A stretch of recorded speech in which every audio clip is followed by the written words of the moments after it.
भारतीय जनता पक्षाचे मुख्य प्रवक्ते केशव उपाध्ये आपल्यासोबत आहेत. आता महापालिकेच्या निवडणुका लवकरच होणार आहेत. पुणे महापालिकेसाठी काय स्ट्रॅटेजी? मला असं वाटतं भारतीय जनता पार्टी नेहमीच विकासाच्या मुद्द्यावर निवडणूक लढवते. त्यामुळे विकास हा भारतीय जनता पार्टीचा प्रमुख मुद्दा असेल. त्या मुद्द्याच्या आधारावरती आम्ही लोकांकडे जाऊ आणि त्या आधारावरती आम्ही लोकांकडे मते मागू. इच्छुकांचे आता इच्छुक अर्ज घेत आहेत. नेमकं उमेदवारी देण्यासाठीचा क्रायटेरिया भारतीय जनता पक्षाकडून कशा पद्धतीने ठरवला जातो? भारतीय जनता पार्टी साधारणतः पूर्णपणे व्यावसायिक पद्धतीने उमेदवारांची निवड करते.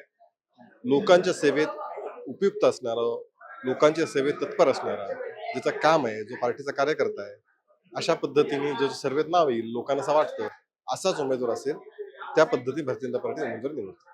पुणे महापालिकेची निवडणूक कशा पद्धतीने लढणार आहात? महायुती म्हणून लढणार आहात की स्वतंत्रपणे? नाही, आज आता धोरणात्मक निर्णय आहे तो महायुती म्हणून असेल, पण शेवटी त्या वेळचा निर्णय जो असेल तो त्या स्थानिक महानगरपालिका ठरवते.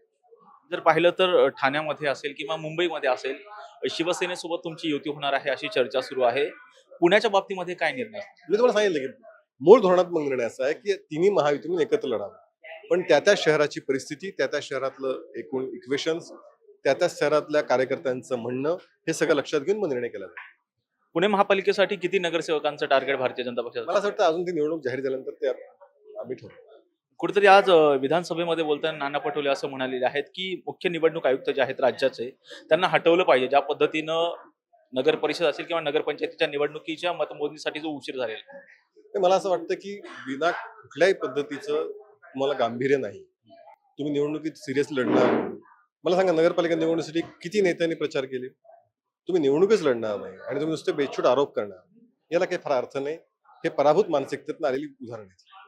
नाशिक मधल्या तपोवन वृक्ष तोडीवरून मोठी टीका. मी एकूण असं आहे की नाशिकच्या याच्याबद्दल गिरीश महाजनांनी वारंवार सांगितलं की अधिक त्या ठिकाणी जी अत्यंत आवश्यक आहे अशी लहान झाडं ती तोडली जातील, त्याच्या बदल्यात 10 पट झाडं अधिक लावली जातील. मला असं वाटतं की एक खोटं नॅरेटिव्ह निर्माण करण्याचा प्रयत्न केला जातो, हे वाईट. शिंदे गटाच्या पदाधिकाऱ्यांकडून सुद्धा त्या ठिकाणी जो आहे तो विरोध करण्यात मला आला. असं वाटतं की त्याची वस्तुस्थिती आम्ही सगळ्यांना सांगू समजावू आणि त्यांचा विरोध संपवू. अर्थात हे होते भारतीय जनता पक्षाचे मुख्य प्रवक्ते केशव उपाध्ये. व्हिडिओ जर्नलिस्ट निलेश लोहारसह राजरत्न जोंधे, टॉप न्यूज मराठी. तुमची car, electric panel, data server आगीपासून सुरक्षित आहे का? नाही? मग आजच बसवा F protect temperature activated fire suppression device. यामध्ये आहे eco friendly non toxic pressurised liquid, जे आग लागल्यास क्षणार्धात ऍक्टिव्हेट होऊन आगीवरती मिळवते नियंत्रण. बसवण्यास अतिशय सोपे आणि सुटसुटीत. टेकालिपचे एक दर्जेदार उत्पादन एफ प्रोटेक्ट.